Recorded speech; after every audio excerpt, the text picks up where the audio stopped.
So కెరీర్కి సంబంధించి అసలు ఏ ఆప్షన్ని మనం సెలెక్ట్ చేసుకోవాలి, ఏ కెరీర్ తీసుకుంటే మనం సక్సెస్ అవుతాము, సో గవర్నమెంట్ జాబ్ బెస్టా లేకపోతే ప్రైవేట్ జాబ్ బెస్టా అనేటువంటి కన్ఫ్యూషన్స్ చాలా మందికి ఉంటాయి. సో ఈ డౌట్స్ అన్ని క్లియర్ చేయడానికి ఈరోజు మనతో పాటు hour well known guest doctor ఏ సతీష్ ఐఆర్ఎస్సి గారు మనతో పాటు స్టూడియోలో ఉన్నారు. సో సార్ని అడిగి మనం దీని గురించి తెలుసుకుందాం. నమస్తే సతీష్ గారు. సో స్టడీస్ కంప్లీట్ అయిపోయిన తర్వాత లేకపోతే స్టడీస్ చేస్తున్నప్పుడు కూడా మనం ఏ సబ్జెక్ట్ తీసుకుంటే కెరీర్లో సక్సెస్ అవుతాము అనేటువంటి డౌట్ చాలా మందికి ఉంటుంది. నిజంగా గవర్నమెంట్ జాబ్ చేయాలా వద్దా, అసలు ప్రైవేట్ జాబే బెస్టా అని ఉంటుంది. రెండిట్లో ప్రాస్ అండ్ కాన్స్ మనకు ఉంటాయి. సో ఏది చెప్తారు మీరు?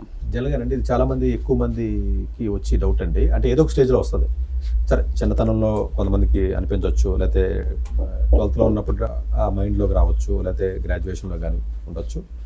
ఎక్కువ మంది పేరెంట్సే డిసైడ్ చేసేస్తూ ఉంటారు, లేదు మీ ఆడపిల్ల లేదా దూరం పంపించడం, గవర్నమెంట్ జాబ్ అయితే హ్యాపీగా ఉంటుందని, లేకపోతే ప్రైవేట్ జాబులు టెక్నాలజీ బాగా పెరిగిపోతుందంట, జాబులు అసలు పోతాయేమో, అసలు మళ్ళీ ఆర్టిఫిషియల్ ఇంటెలిజెన్స్, మెషిన్ లెర్నింగ్ ఇలాంటివి వచ్చినాయి కదా, గవర్నమెంట్ జాబ్ అయితే సేఫ్ ఏమో, ఇట్లా రకరకాలుగా ఎవరికి తోచినట్టుగా వాళ్ళ ఆలోచన విధానాన్ని పిల్లలు కానీ అటు తల్లిదండ్రులు కానీ ఏదో ఒక స్టేజ్లో ఈ డిస్కషన్ అనేది సీరియస్ డిస్కషన్ అనేది జరుగుతుందండి.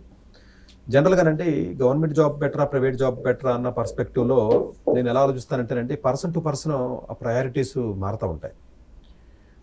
ఇంకొక పాయింట్ ఏంటంటే ఈ రోజున నాకు ప్రయారిటీ గవర్నమెంట్ జాబ్ బెటర్ అని అనుకున్నాం నేనే, ఒక 2-3 years తర్వాత మరి నాకే అది వద్దని అనిపించవచ్చు. మరి అంటే పర్సన్ టు పర్సన్ ప్రయారిటీ మారిపోవడం అనేది కరెక్టే, కానీ అదే పర్సన్ కూడా మరి విత్ రెస్పెక్ట్ టైం మారిపోతూ ఉంటుంది.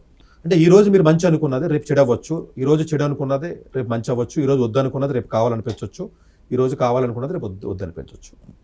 ఈవెన్ అన్ని విషయాల్లో లైఫ్లో జరుగుతాయి. ఈవెన్ పెళ్ళి అయిన తర్వాత నాకు 4 ఏళ్ళు 3 ఏళ్ళు పెళ్లి చేసిన తర్వాత నాకు వద్దని చెప్తారు పెళ్ళాన్ని.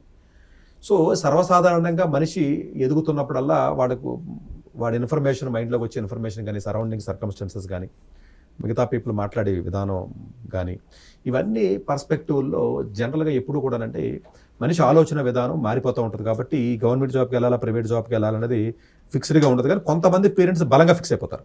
ఎక్కువగా రూరల్ బ్యాక్గ్రౌండ్ నుంచి ఉన్నటువంటి విద్యార్థులు మన ఆంధ్ర తెలంగాణలో మీరు తీసుకున్నట్లయితేనంటే విజయనగరం, శ్రీకాకుళం బాగా Srikakulam, Anantapuram, some part of the Kurnool, అంటే తప్పని నేనేమనంటదండి. ఇప్పుడు నేను గవర్నమెంట్ జాబ్ చేసేసాను కాబట్టి తప్ప రైట్ అనేది పక్కన పెడదాం. ఎందుకంటే వాళ్ళకి జనరల్ కానిస్టేబుల్ని చూసినా ఎంఆర్ఓని చూసినా గొప్ప కింద అనిపిస్తారు. ఎందుకంటే వాళ్ళు విలేజెస్లో ఉంటారు కాబట్టి కొంత డిఫరెంట్. అలాగే సెంట్రల్ గవర్నమెంట్లో కూడానంటే బీహార్ నుంచి యూపీ నుంచి ఎందుకు ఎక్కువ మంది ఉంటారంటే బ్యాక్వర్డ్ ఏరియాస్ అండి. ఎక్కువ బ్యాక్వర్డ్ ఏరియాస్ నుంచే గవర్నమెంట్ జాబ్స్కి డ్రీమ్ చేస్తారు. ఎందుకంటే వాళ్ళు చూసిన విధానం అదే. ముంబై సిటీ ఉండో లేకపోతే గుజరాత్లో అహ్మదాబాద్ సిటీ ఉండే గవర్నమెంట్ జాబ్ అంటే పైకి కింద చూస్తాడు మిమ్మల్ని, అంత పట్టించుకోరండి వాళ్ళు.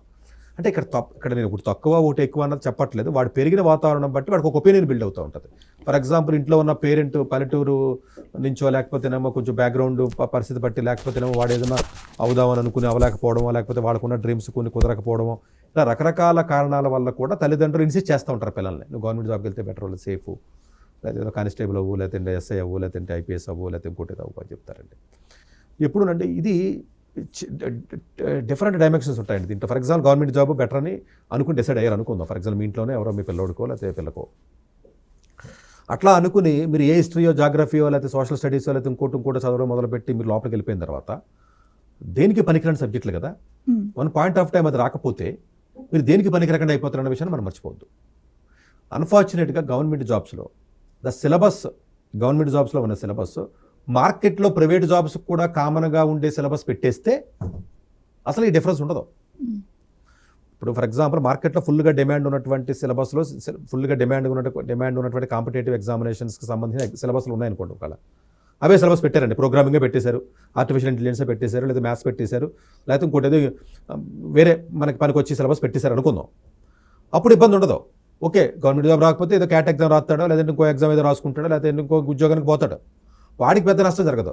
అన్ఫార్చునేట్గా గవర్నమెంట్ జాబ్స్కి ఒక సిలబస్ కానీ, అందులో ఆ సిలబస్కి ఉన్న ఇంపార్టెన్స్ కానీ ఇది ప్రైవేట్ జాబ్కి సరిపోతుంది. వీడు ఇరుక్కుంటాడు. ఇప్పుడు గవర్నమెంట్ జాబ్స్కి వెళ్ళిన ఏమవుతాడంటే ఇరుక్కుపోతాడంటే. ఇది మేజర్గా జరుగుతున్నటువంటి మనకి డ్రాబ్యాక్ అండి. గవర్నమెంట్ దీని మీద సీరియస్గా దృష్టి పెట్టి వీటిని అలైన్ చేయాలండి ఎంతో కొంత. అంటే మొత్తం 100% చేయలేకపోయినా ఎంతో కొంత అలైన్ చేయడానికి ప్రయత్నం చేయాలి. సరే వాళ్ళు ఏం చెప్తారంటే, సార్ మా గవర్నమెంట్ జాబ్స్ అంటే ఎనీ డిగ్రీ చెప్తాం కదా, బిఏ కూడా బేకుండా రాస్తారు కదా, మీరు కంప్యూటర్ సైన్స్ పెడితే వాడలా రాస్తాడు అని రకరకాలుగా దాన్ని జస్టిఫై చేసుకుంటుంది గవర్నమెంట్. ఇంజనీరింగ్ స్టూడెంట్ మరి హిస్టరీ జాగ్రఫీ ఎలా రాస్తాడని కూడా పాయింటే. సార్ కాకపోతే ఏంటంటే అది హ్యుమానిటీస్ కదా ఎవడైనా చదవగలడు కదా అని పెట్టేస్తున్నారు.